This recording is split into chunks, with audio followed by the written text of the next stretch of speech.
Butch, how does it feel to be back home? As I drive around here in Moorhead, I mean, there's so many emotions that come over me.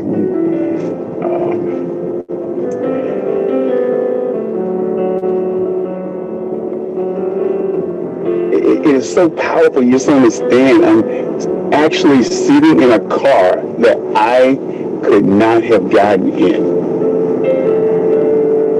at 460 pounds. And I'm driving it, and I feel normal like everybody else. Powerful stuff. You know, with all the innovations and new medications and new approaches, you know, I got the audacity of hope that there's going to be a better day for people like me stricken with the disease of obesity. Yep, you heard that right, 460 pounds. That's H.O.P.E talking. His patients know him as Dr. Rosser, but if you really know him, you call him Butch. We've been on a journey together, through thick and thin. One that for Butch started deep in the dirty South. I was born in the tail end of summer it's the summer that we never ended because it was hot as hell. It's like that in Mississippi. My mother was perpetually pissed off all her life because I made her go through, 20 hours of labor. That was a big thing that went throughout the neighborhood. Marjorie had a fairly fine baby boy, and I was 21 inches long and 11 pounds. Fat and fine is how they praise you down south when you're a large baby. But it wasn't always easy being big.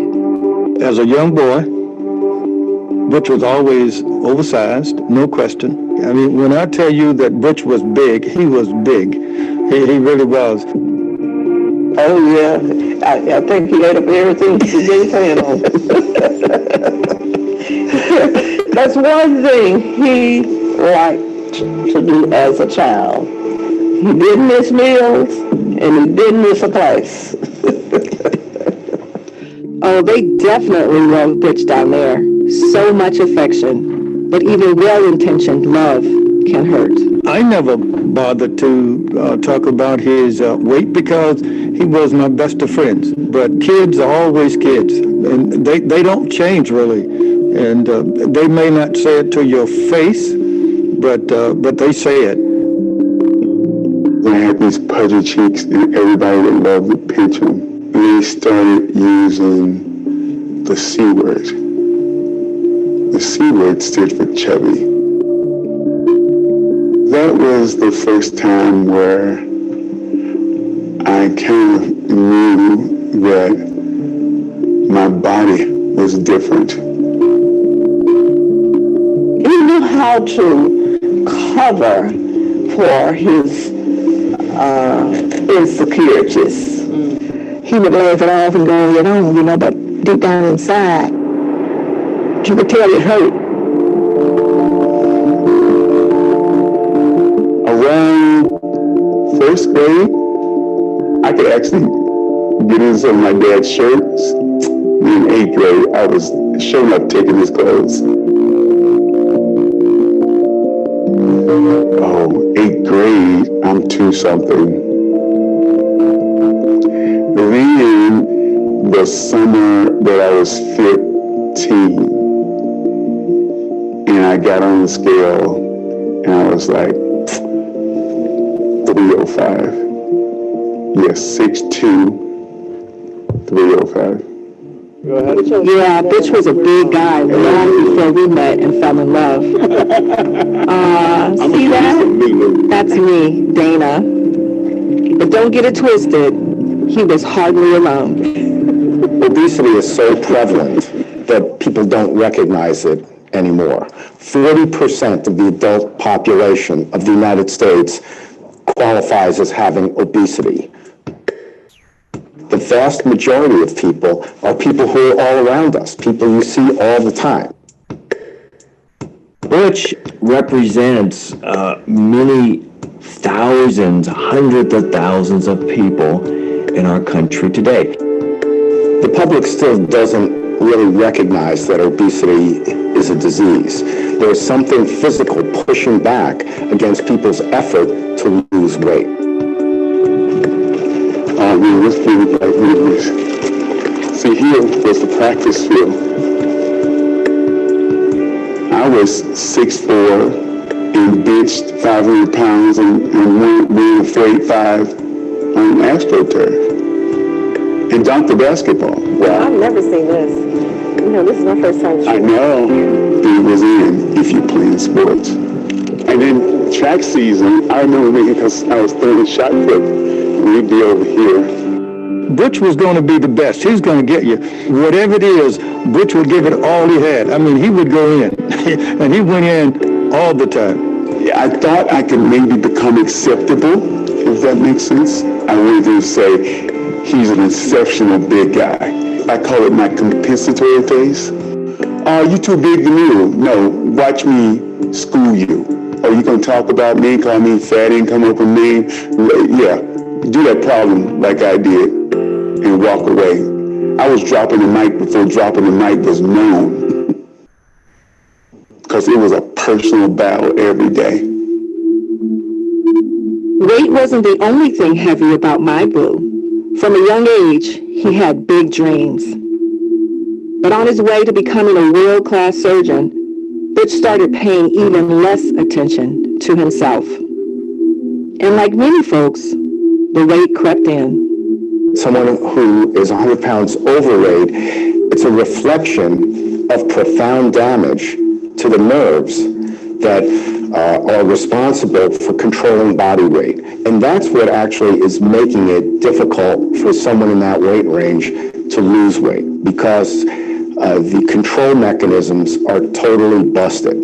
There's so much unsubstantiated blame on the individual that they are obese because they're eating too much, it's their own fault, they don't have the willpower. And we now know through many decades of research, the science, and you cannot willpower your way out of obesity.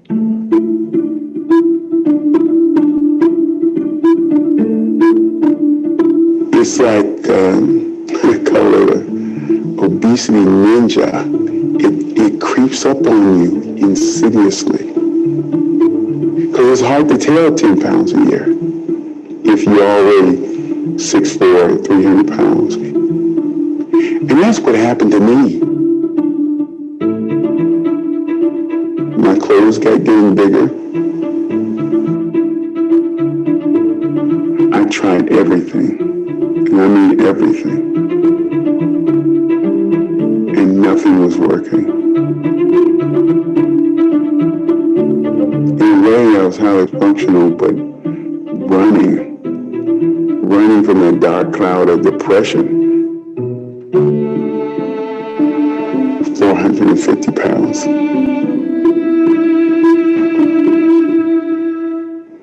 This was the end of the road for me.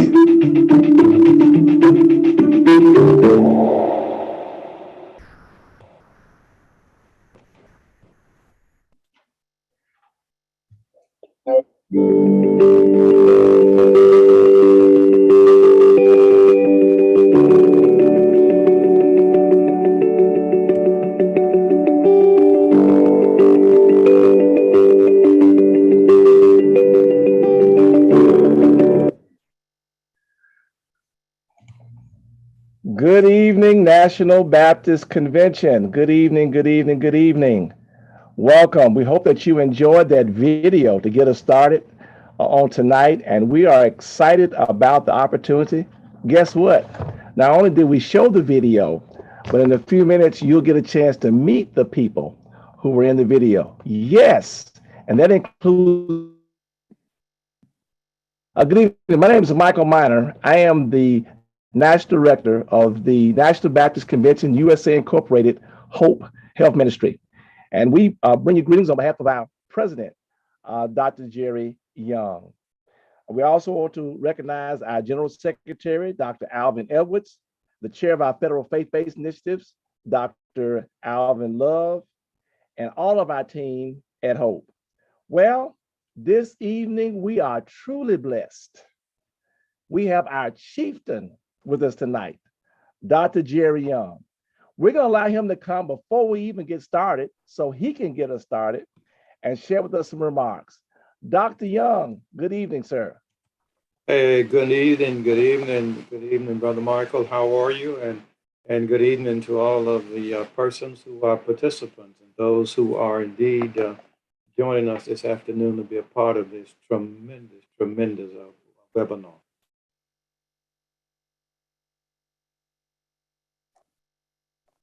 All right. Well, thank you, Dr. Young, for getting started today. Thank you, sir. And it's my pleasure. I'm just delighted to be here, and I certainly, Michael, want to appreciate you for making this happen. But allow me to simply tell you how thankful I am that we are doing this. And I say this without any fear of contradiction. Butch is one of the greatest surgeons on the planet, and it just so happened he's from the Mississippi Delta. And I have the privilege of being able to say he is one of my best friends. And I'm so delighted. And not only that, Michael, I wouldn't be at New Hope Baptist Church today if it were not for him. Okay. My wife and I went on vacation down in Orlando, Florida years ago when he was a student at the University of Mississippi there studying to be a physician. And we came back through Jackson. And Butch insisted that we spend the night and go to church with him. And he was a member of New Hope Baptist Church. And that was the first and only time I had ever been to New Hope Baptist Church in my life. Wow. Yeah. The rest is history.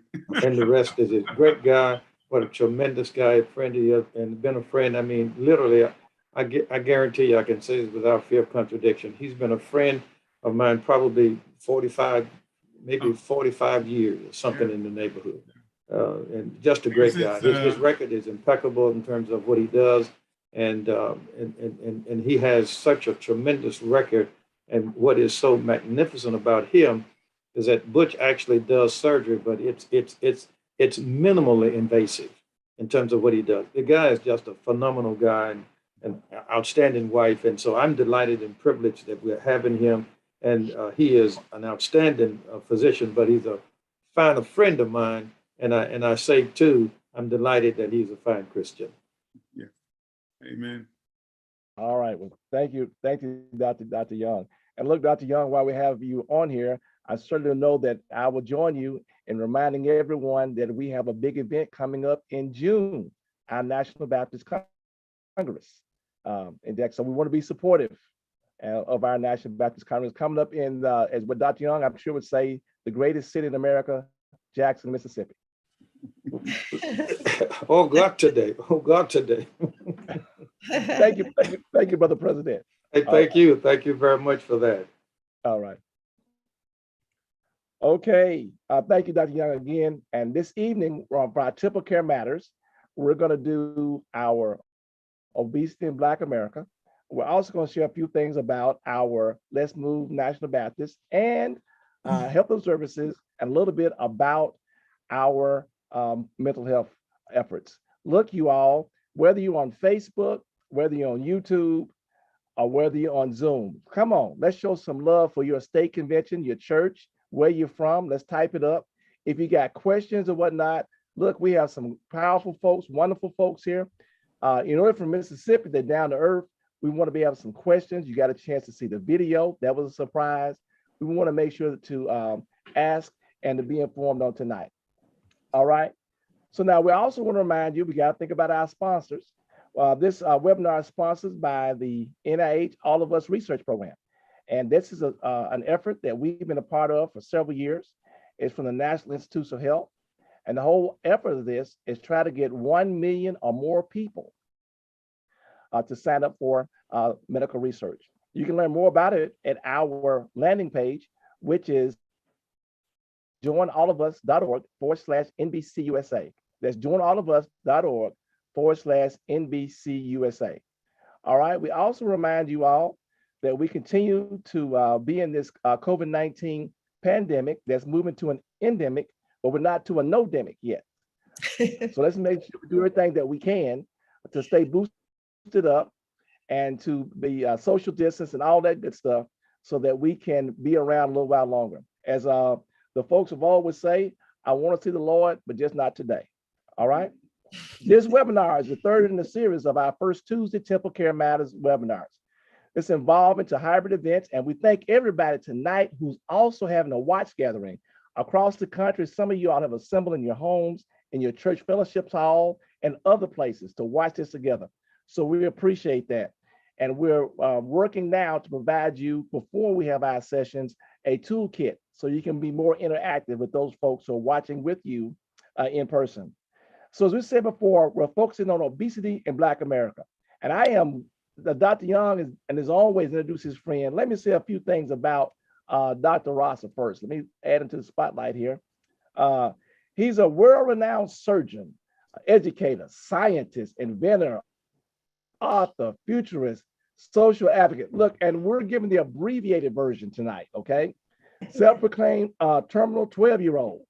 He has given more than 350 invited lectures around the world, written over 60 peer-reviewed articles. Now, that's not something you put in the blog. Folks looked at it and said that it was top notch. 16 chapters in books, currently in print, are 11 digital books. Now, check this out. He's held academic appointments previously at Yale University School of Medicine, Albert Einstein College of Medicine, and the Morehouse School of Medicine.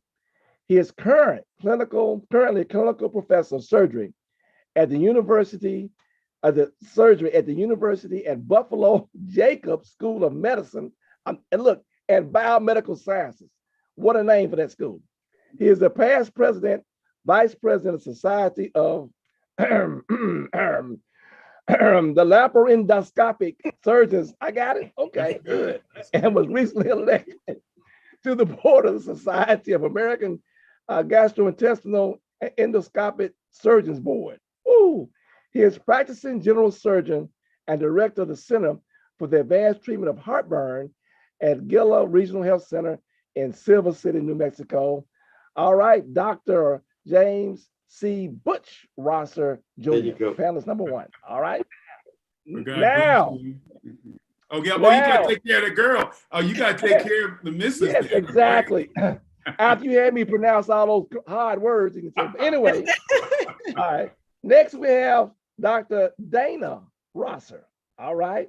Homemaker, mother. Oh, and we had to abbreviate this. It's a whole lot of this.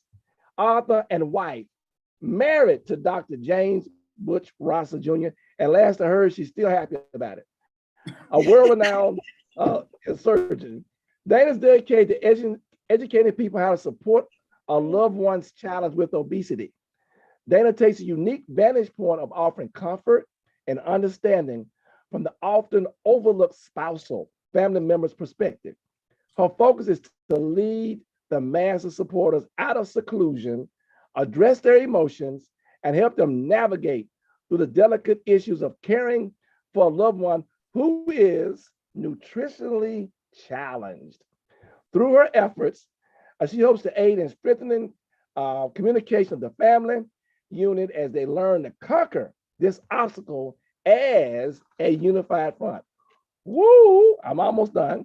A native of Akron, Ohio, and a graduate of the University of Akron, that's right, and a certified bariatric coach.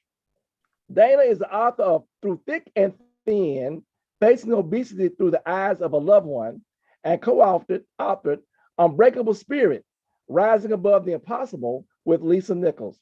Dana has also written articles on this delicate subject that has appeared on Today.com, that's the TV show, y'all, Daily Mail, Southern Writers Magazine, and Bariatric Today, just to name a few. Dana and Dr. Butch reside in Orlando, Florida. They have 5 children, Kevin, Dwayne, Nicole, and twins, Taylor and Tiana, and 2 grandchildren, Easton and August. Dana enjoys working out, traveling, reading, but most of all, spending time with her family. Now, look, y'all, I done talked enough. I'm going to bring up Dr. Rosser, and we're going to let them have their way. Well, good evening. And I really feel like tonight I'm coming home. Having been raised at Pleasant Green Baptist Church in Moorhead, Mississippi, a member of the National Baptist Convention when I came up, and also being educated by one of your most prolific presidents, Dr. David Matthews. Dr. Matthews taught me political science, and he served, I think, Reverend Young, as president for over 30 years or 20 years or more, right? Is that correct? Yeah, pretty close. I think about 28 years, I believe. Yeah, 28 years. And he's passed on now, but his legacy, a piece of his legacy resides in me. And I know what Jerry and his daddy thought about Reverend Matthews, and I know it resides in him. I won't tarry too long because I am a Southerner. And as my wife knows, it usually takes a Southerner probably about 5 minutes to say his or her name. So in the interest of time, I'm going to move on because I don't want to embarrass my friend, Dr. Young. I want to approach this subject of obesity in Black America a little bit different, both my wife and I. I will not hammer you upside the head with facts. You know the facts. I will not bludgeon you with the emphasis of we need to do better. We know we need to do better. I want to take this opportunity with the eddy currents that are flowing off this film to highlight what my real mission, it's not my real mission, but what the next mission is.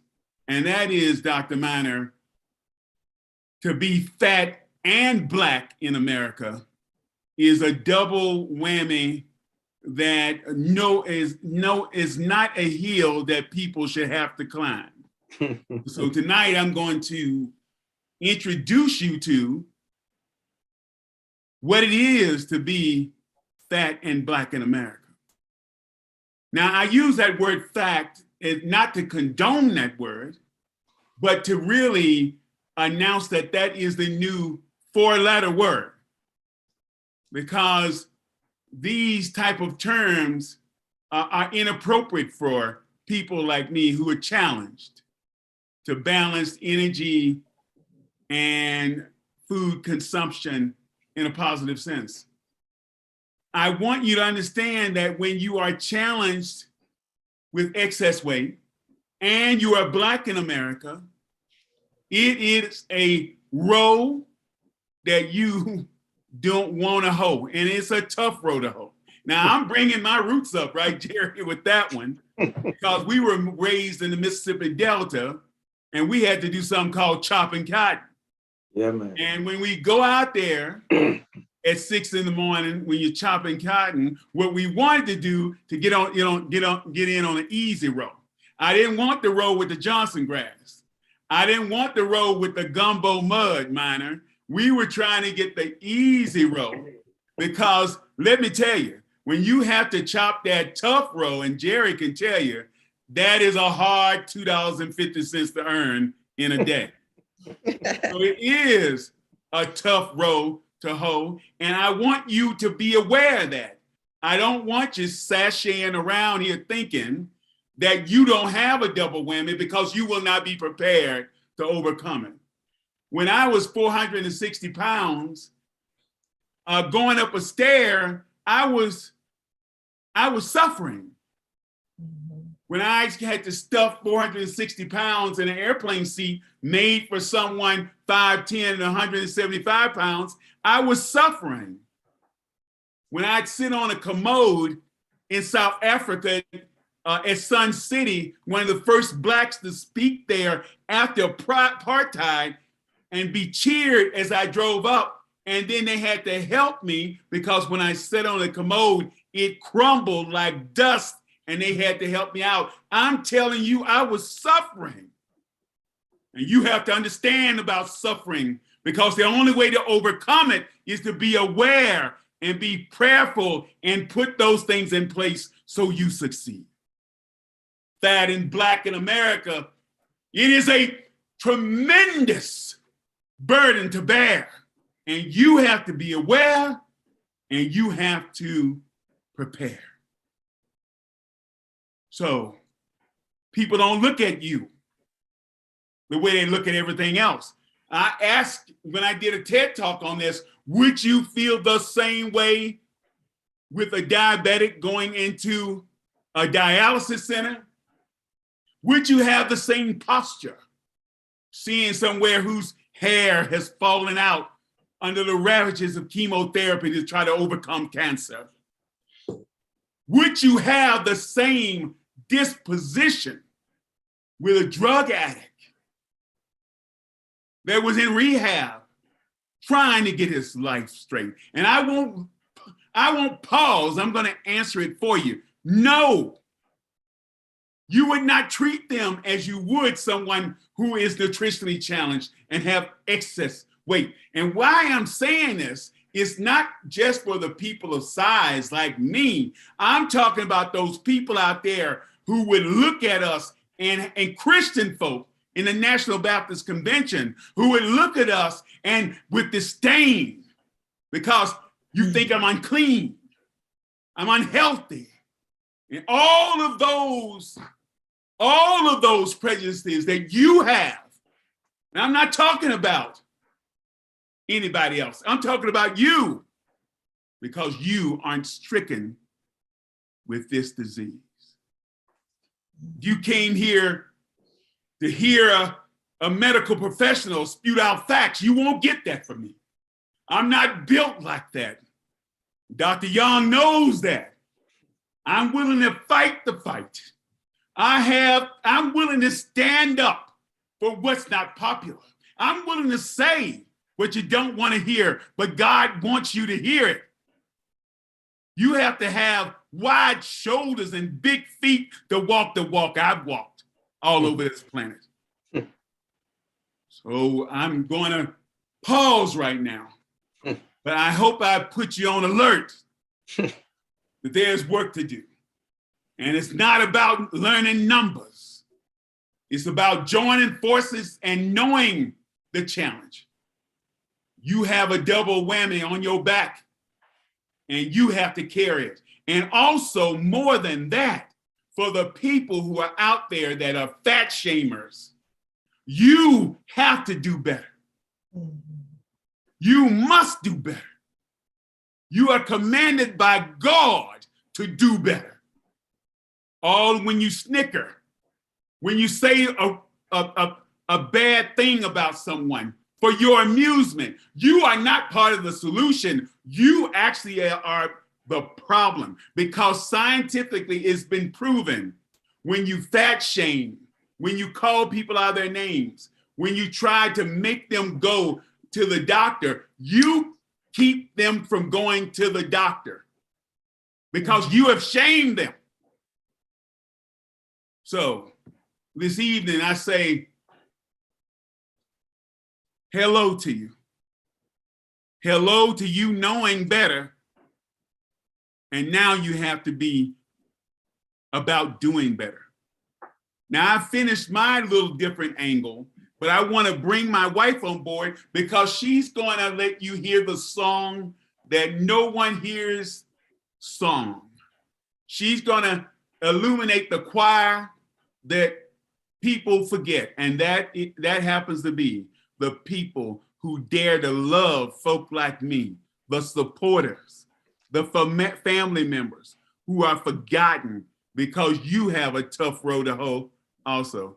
Darling, it's your turn. How do I follow that? Well, good evening, everybody. Thank you so much for having me and Butch. Obesity truly is a family affair.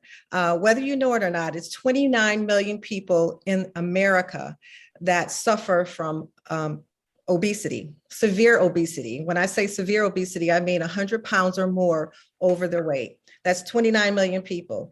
Think about their relatives They have spouses, they have children, they have grandchildren, they have aunties, uncles. Those people, those supporters worry about them constantly. I know because I was one of them.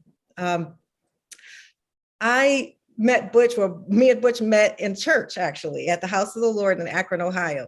And I remember when we were dating, people were questioning whether or not I was dating him because he was this world-renowned surgeon.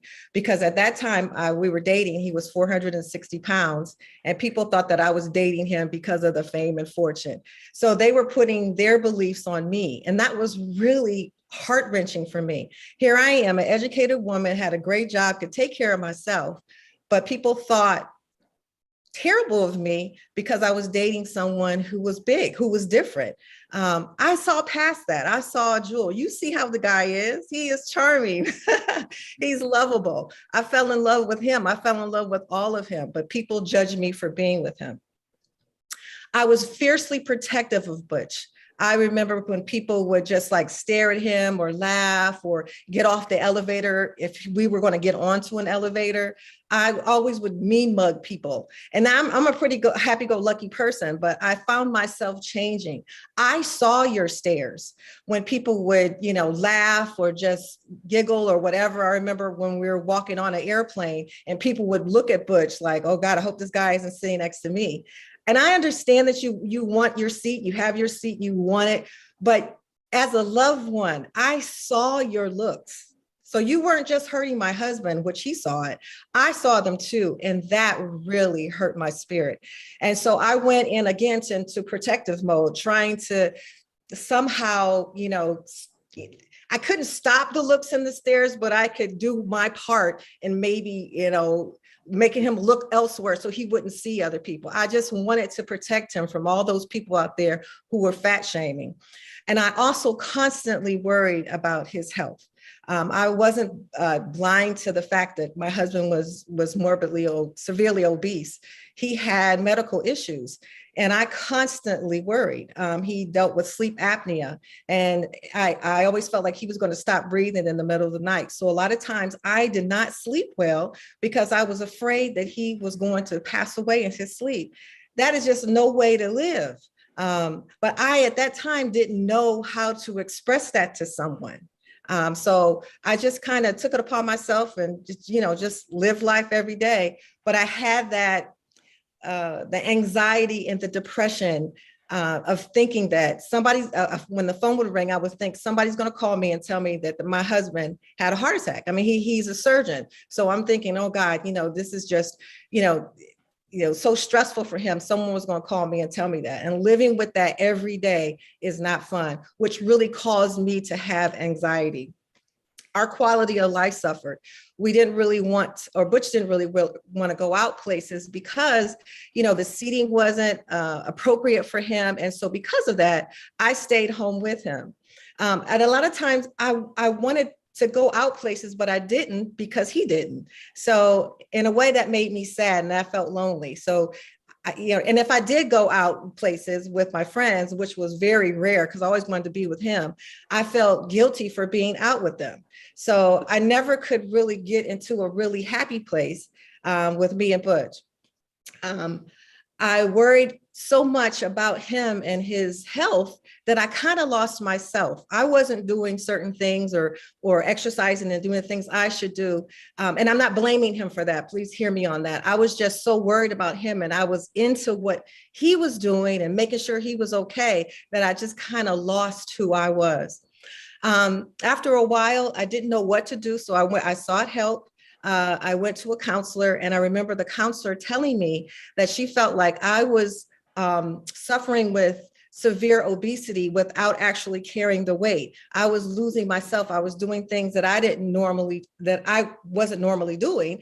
I wasn't doing anything. I was just, worrying about Butch and I wasn't being the best Dana that I could be. And I think that it bled over into my kids, because I was so anxious about him. I'm not sure if I was the best mom that they had. So that's why I was saying in the very beginning, obesity truly is a family affair. It affects everyone in the family.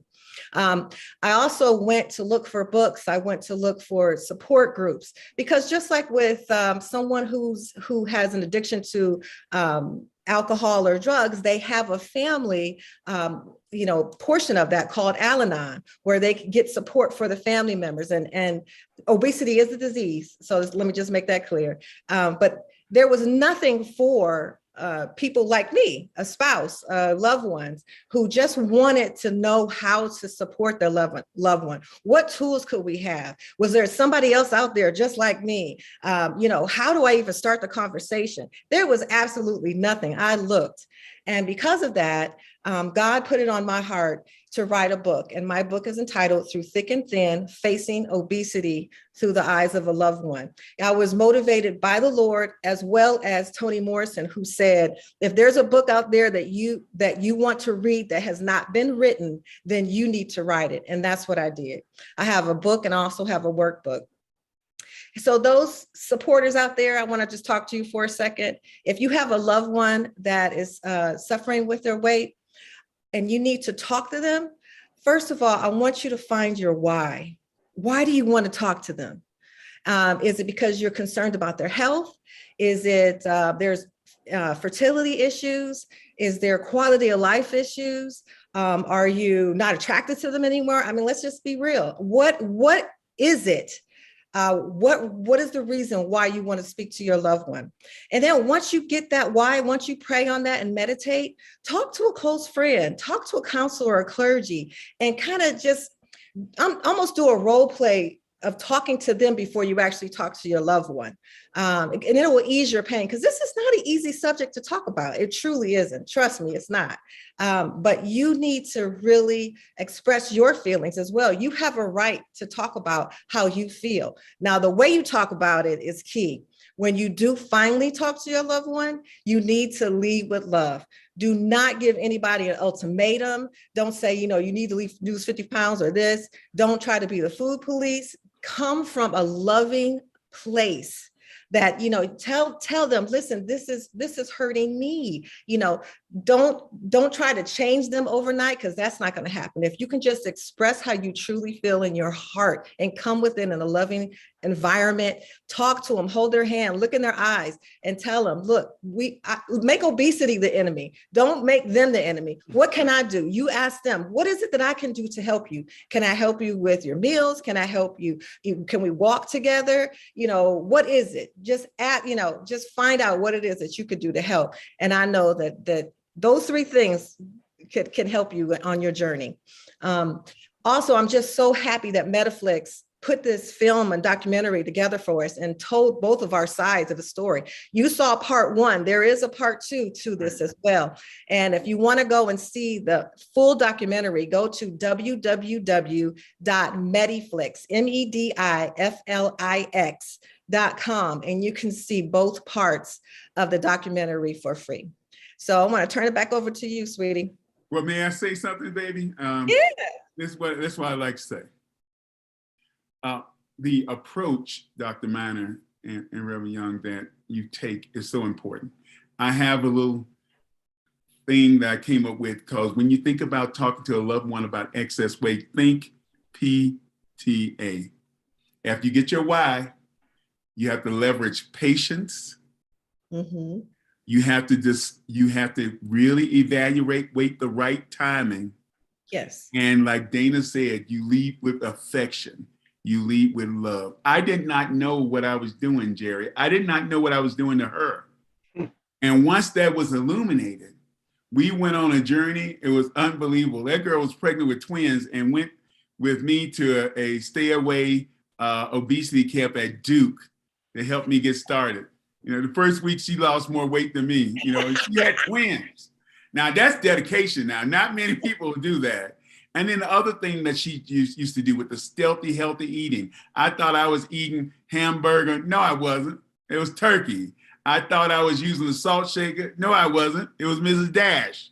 I mean, I could go on and on with how she walked the walk she talked about. And so I just wanted to get that in, Dr. Miner, before we turn it over to you. And I want to thank the National Baptist Convention, because I'm a scientist also and published author. You all are with the NIH, and this, I've spoken at the NIH and talked about the necessity of providing money for grassroots movements like this.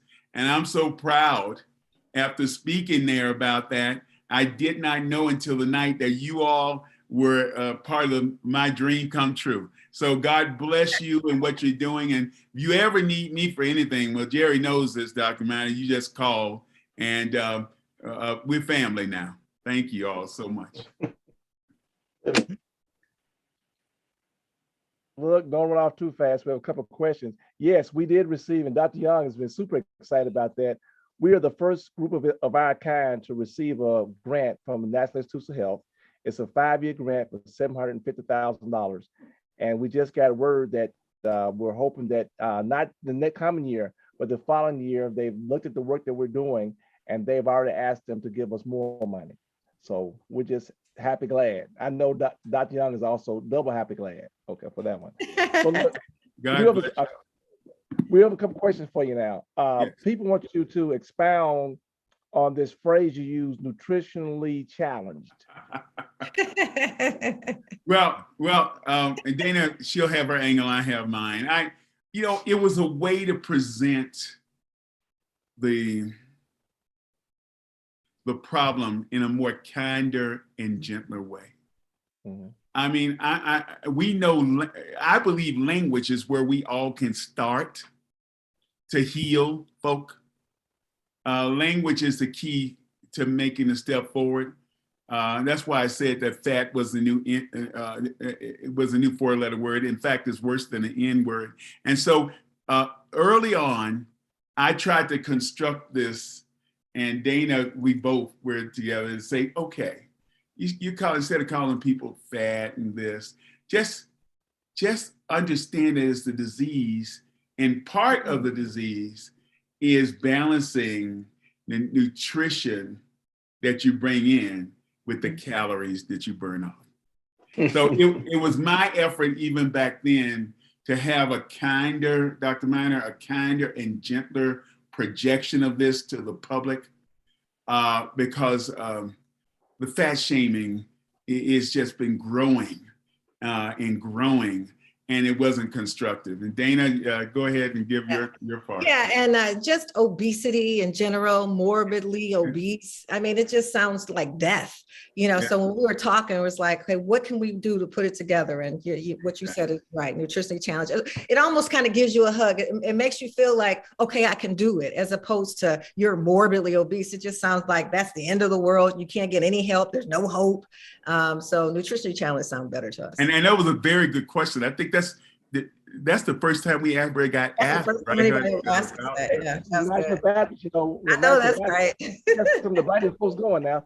So they said babies are big bone, and they're upset the babies fit in. So how do you address childhood obesity? I guess we start with babyhood. So. Well, listen. That's where it starts. Now for us, because Dr. Miner, you from Hernando, and we're from the Mississippi Delta. And we go back to our roots in slavery, having to make a lot with very little. We have a certain diet, or menu performer, if you will, that we usually eat. And quite frankly, it is not the healthiest. And so when I grew up and I came out with 21 inches and 11 pounds, people back then said, oh my God, you got a fat and fine baby. Now I know you've heard that. And you know where that comes from? And a lot of people don't understand this. That comes from slavery. Because and just like if you had a litter of puppies or cats, you'd always see the runts, and the runts wouldn't survive. But in slavery, they had mass deliveries because they wanted more workers.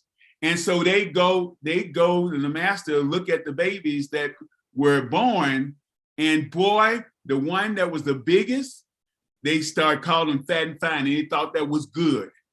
Mm-hmm. Well, we now know that's not good.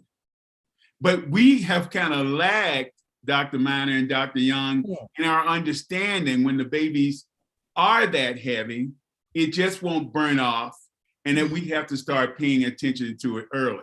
I think that we're slowly changing that slavery-based fat and fine mentality to understand that prenatally, you want to try to have your babies of a certain weight, so they only have a certain number of fat cells. So when they get here, they have a better chance to avoid obesity. Now, the other thing to let you know, and you have to understand that if you have one parent that has excess weight, your child has a 25% chance of being challenged.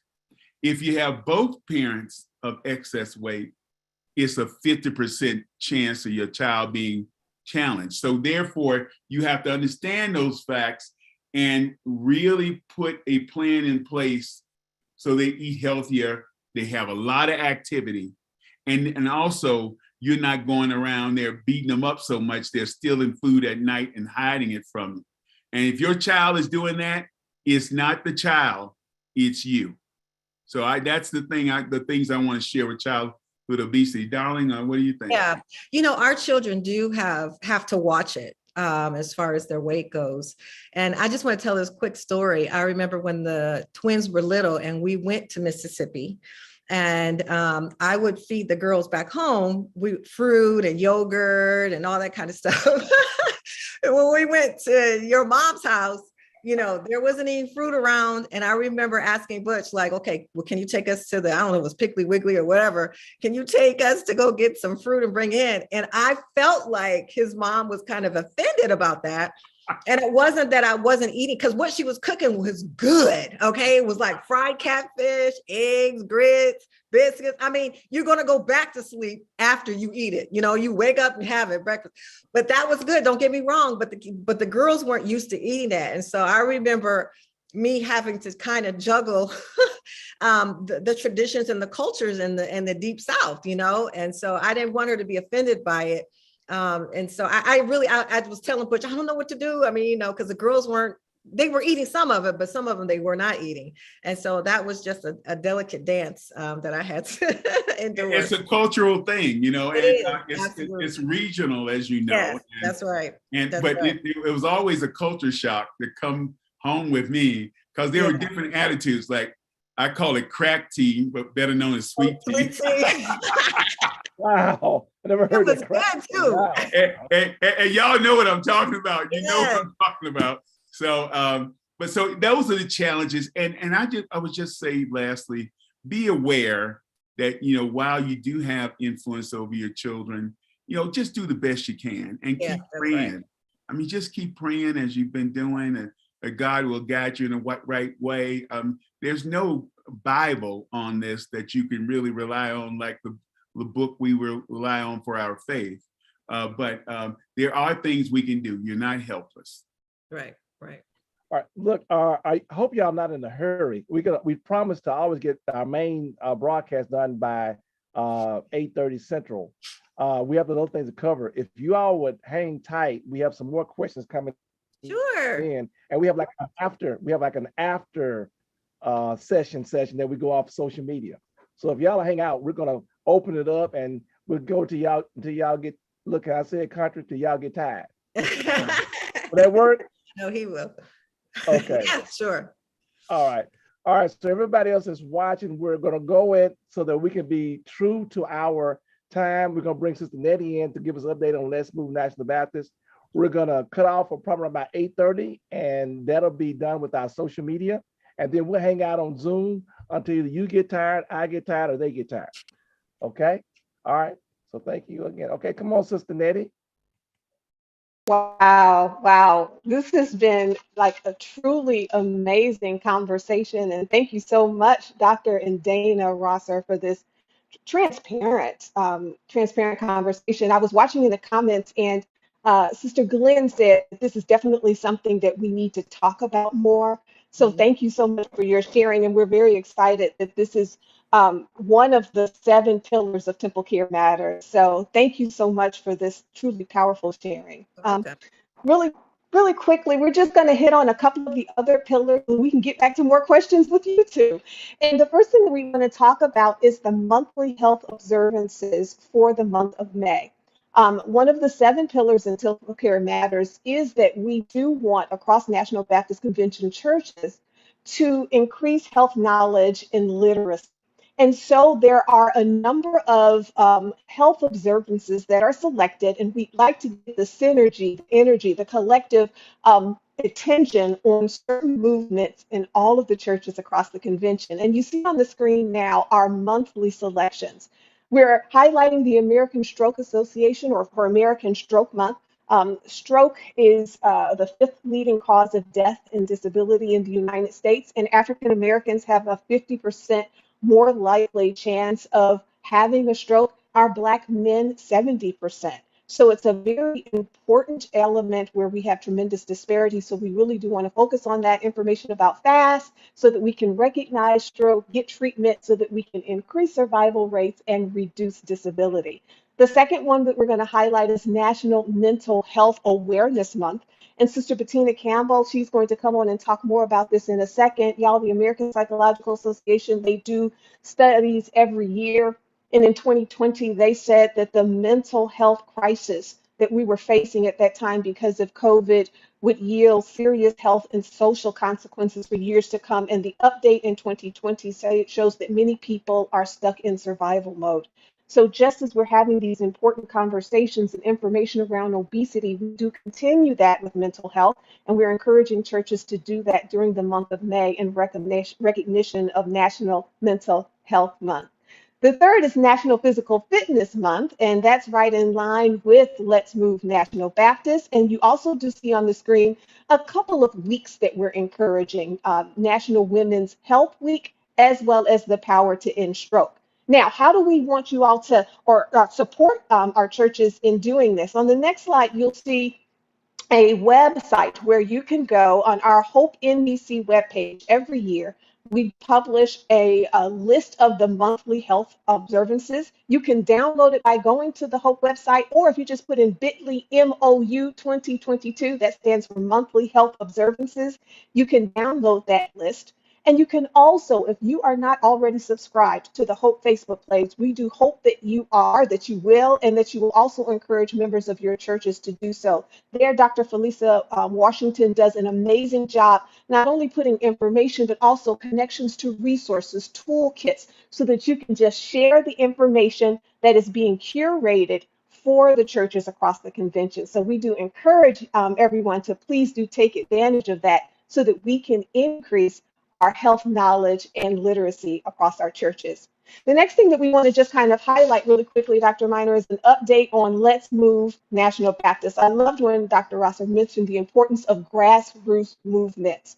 And we are so excited that the National Baptist Convention has embrace this movement where it is a movement about movement. We are really working to normalize exercise in African American churches in our communities by example, by embracing movement as a physical and spiritual discipline. So if you have not signed up, please do so. Go to letsmovenbc.com. It takes 5 seconds, well, maybe a half a minute to sign up, and that will link you into the information. The next slide shows what we have rolled out so far. Thus far, we have really examined why. Again, Sister Rosser, when you said in the conversations in dealing with loved ones that have the condition obesity, you mentioned examining your why. Scripture tells us that the heart of the matter is so important. The reason why we do things, our motivation is important. And so we did have, we spent about 3 or 4 weeks asking individuals to really look into why do we want to be well and what are we willing to do for that. And the part that came out is going to be some information. So we're encouraging, if you've not done so, please do submit that survey and the PAR-Q. It's information for our team as well as information for you so that we can make sure that the activity that you're embarking upon is going to be safe, appropriate, and effective, as well as enjoyable. So please do make sure that you do fill those out. If you're already signed up, they're in your email box. If you're not, sign up and they will be. And then lastly, Dr. Minor, so that we can turn it on over to Sister Campbell, I do want to just highlight one of the participation incentives awards on the next slide that's coming up. Dr. Minor has been so gracious supporting this movement with some funds. And we know that incentives can inspire action and sometimes participation pays. And here's the little connection that I want to make really quickly as it relates to the condition of obesity. If you think about it, excess body fat, adipose tissue, is actually energy. Dr. Rosser was talking about the balance of calories in, of energy in, and energy that is expended.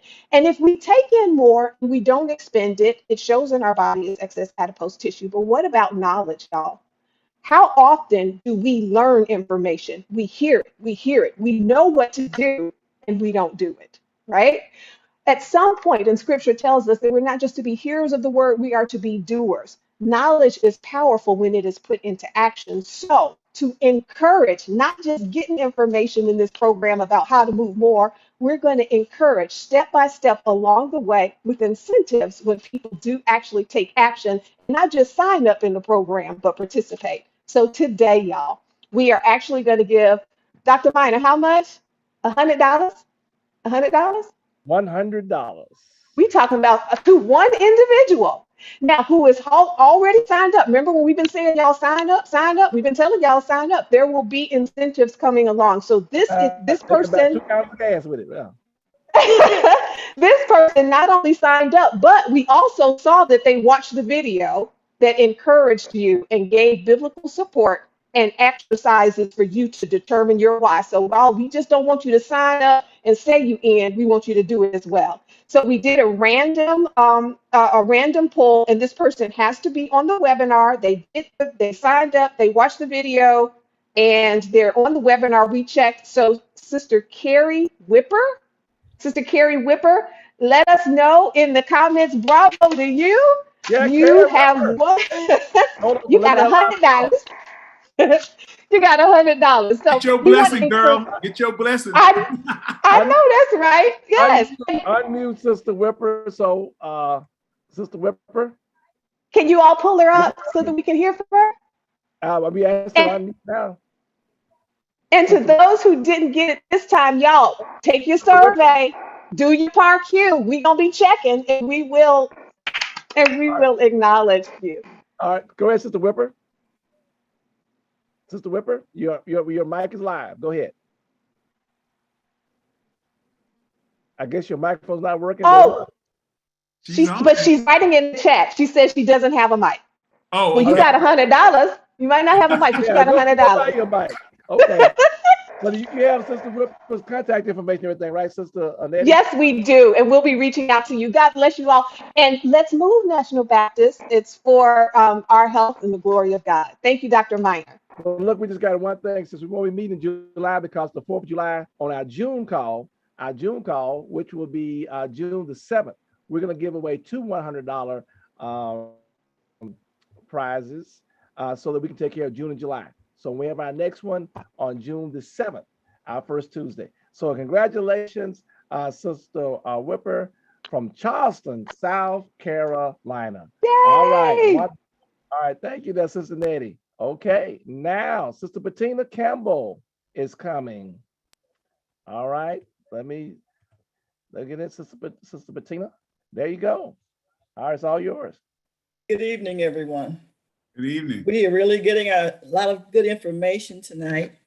And one of the things that also stigmatizes people is mental health.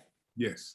So I just want to talk to you briefly about some statistics and about a program that we are engaging in here at National Baptist. And I want you to get your pencil and your paper because I'm going to give you some dates where you can participate in these classes and learn information that will be beneficial to you, your family, and your community.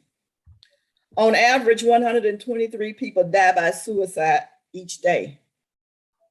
From 1999 to 2016, 630,000 people died from drug overdose.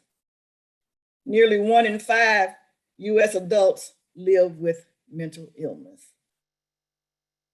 And we know that those numbers are going to get worse because of COVID and people being locked into their homes and not being able to have a socialize face-to-face or in groups with each other. And so it's important that we start to, as a church family and as our own individual families, that we start to look at and to acknowledge and to accept and recognize that this is a problem that we all have to deal with. And so our fearless leader, Dr. Minor, told me, get busy. and find a way that we will be able to help our churches be able to deal with this issue. And so, we have the health ambassadors, but this can go beyond the health ambassadors in your church. And so we have a program that it's called Mental Health First Aid. And what Mental Health First Aid does is it teaches you how to identify, understand, and respond to signs of mental illness and substance use disorder. The training will give you the skills you need to reach out and provide initial support to someone who may be developing a mental health or substance abuse problem, and then how to refer them to appropriate care. You will learn how to assess a risk of suicide or harm. You learn one of the most important things that we all do not do, and that's listen non-judgmentally. We have to learn to give reassurance and information, and encourage you to refer them to appropriate professional help, and it encourages them to have self-help and to engage in other support strategies. Now, once you take this class, it's an 8-hour class, but once you take the class, you will be certified for 3 years to be able to provide this help. And guess what, you all, as we told you on the last session, it is free. It costs you not a dime to learn how to help yourself, your family, or your church family, or your mental community. health first aid training. If we get mental this health first aid training through the National Baptist Convention USA Incorporated, of which Dr. Jerry Young's our president. Membership has its benefits, so they can actually get this training for free. For free, and it only takes 1 day of your life, just 1 day, in this 8 hours, to be able to provide the information that someone in your family might need, because we don't always recognize the signs. We sometimes we take it for to be just being deliberately violent, or just not taking care of themselves, or just if there are a lot of different signs that we tend to overlook because we want to, or simply because we don't know how to get the help that people need. And so get your pencil, because here are the dates. The next class is May 7th. Then is May 12th. There's a class May 26th and May 28th. These are all for adults. And then there's a class on June. May 7th, Pardon me? May 12th, May 7th, May 12th, May 26th. May 12th, May 26th, May 28th. And if you can't make any of those, then the next sessions are in June 4th, 9th, the 23rd, and the 25th. Those are if you want to work with adults. Remember, we canceled one on the 23rd, though.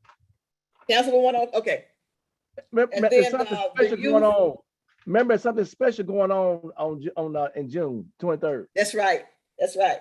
Yeah. And for the youth, there's May 21st and June 18th. June 18th. I think June 18th is going to be the best one, because maybe we have to cancel May 21st too. Dr. Young, those dates were given to us from outsiders. They didn't know anything about the National Baptist, so we didn't. Right. Right. So June 18th, and it's for youth. And then one for June is June 4th, June 9th, and June 25th. Make it simple, folks. If y'all just email info@hopenbc.com, put in the chat, info@hopenbc.com, put in there that you want to sign up for it, and we'll get you the information. I strongly look for our state convention, Mid-South churches. We got somebody signed up for it. The same way you get the defibrillator in your church, in case somebody has a heart attack. We want to have people in our churches who can help us identify the first signs of people being in distress. We recently had a minister to commit suicide in our area. So we need this type of training so badly. So Sister Campbell, I asked you to do it and you did it. Thank you. Oh, and the time is all day, right, Sister? It's from 9 to 4 Eastern Standard Time. 9 to 4 Eastern Standard Time, or 8 to 3 Central Time. Okay. All right. And you get a lot of breaks, and it's very interactive. So you don't get bored, and the time goes so fast you don't even realize it's going. All right. And y'all always ask what the National Baptist is doing. This is what we're doing. Dr. Young has envisioned the future exceptionally. So now you go and tell folks we're offering this stuff. We got it lined up.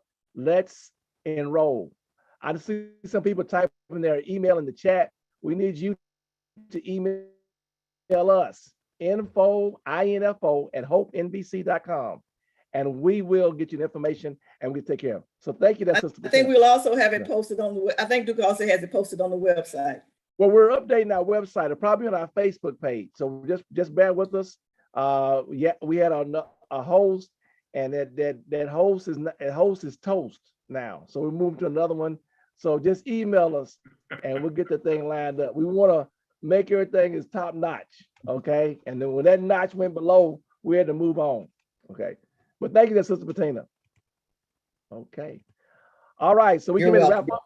I think we can wrap up our social media part and everything. But look, we're going to hang on because the rosters have so graciously said we got a lot more questions here that we're going to work through tonight. But look, we want to make sure you go to our webpage. We are updating it, but our webpage is hopenbc.com, hopenbc.com. We do want you to support us for our All of Us research program. You can go to joinallofus.org /NBCUSA. Go there and do that. Look, there's not ever been a Black group to get a grant like this from NIH. So please, ma'am, please, sirs, go to this website and let them know that the National Baptist means business. Once again, we want everybody to, if you hadn't done it, go to thenationalbaptist.com and register for our National Baptist Congress. Oh my God, they got some awesome classes, awesome instructors. Want you to participate there. I know we're limited to the number of people that can come to Jackson, but guess what? You can just go online, get this top-notch training, the material and stuff we have from the National Baptist. You'll hate yourself if you don't participate in this thing and register. So go to nationalbaptist.com and register for our National Baptist Congress. We do have two more of our regional health conferences coming up, May 14th for the Northeast and June 3rd for the Far West. May 14th for the Northeast and June 3rd for the Far West. Again, email info@hopenbc.com. We'll get you the information. We're on Facebook, we're on Twitter, and we put in the link our YouTube channel. You can watch our videos later time. Now, we appreciate your feedback. We put the link in there for our survey. As my late godfather said, the biggest room there is the room for improvement. We want to recognize our Hope team. Dr. Desi Levy, Sister Lottie Minor, Sister Bettina Campbell, Pastor Dexter Moraney, Sister Ellen McKnight, Dr. Felisa Washington, Mr. Geraldine Moore, Sister Loretta Miller, Dr. Lavora Williams, Sister Nettie Johnson, Dr. Marion Talley, our app tech person keeps us lined up, Thomas Duke Robinson. A shout out to our 7 regional coordinators, Pastor Daniel Blackburn in the Northeast, Sister Brooklyn Rogers in the Southeast, Pastor Bernard Montgomery, Southwest 1, Sister Linda Copper, Southwest 2, to Sister Teresa Fields Farm in the West, Sister Norma Jackson in the West, and Pastor Richmond Johnson in the Far West. Now, we know that we have additional questions. For those of you out there on Facebook, we'll try to come back around to you and answer them in the inbox. For those of you all that are on Zoom, just hang tight. Before you go, Dr. Matt, I'm so sorry, but I wanted to get this out because the winner of the $100, and I know I don't think I'm speaking out of turn. My wife and I would like to grant them of her 2 books so she could start her journey with her loved ones. So we would like to offer 2 books that they can have autographed from my wife. And also, I don't think people really understand how powerful what you all have done with the NIH. And I do know how it works. As you bring new stuff on, you get more money to support the organization. And so therefore, I think something very innovative would be to add our 2-hour seminars on the supporters of patients who suffer from obesity. It's totally new. They will jump on it. And then we can get free books to everybody. And also, I'm willing to join with the National Baptist to be able to support and participate in those seminars. So we want that money to get bigger than 750. You should be getting $3 to $5 million. And we just have to help you come up with innovative ways to do it. What you've done just is outstanding. Jerry, is really a beautiful thing. It will be part of your legacy as leadership, and yours too, Dr. Miner. I didn't mean to dominate, but I had to get that into you before it left my mind. No problem. Look, we'll get all the contact information in just a minute. All right. And Dr. Young has no problem accepting more money, more money. Okay. All right. All right. Look, once again, we do acknowledge our president, Dr. Jerry Young, who reminds us to envision the future exceptionally. This has been a production of the National Baptist Convention USA Incorporated. With its more than 31,000 churches located across the country, the nation's largest Black denomination. God bless you and God keep you is our prayer.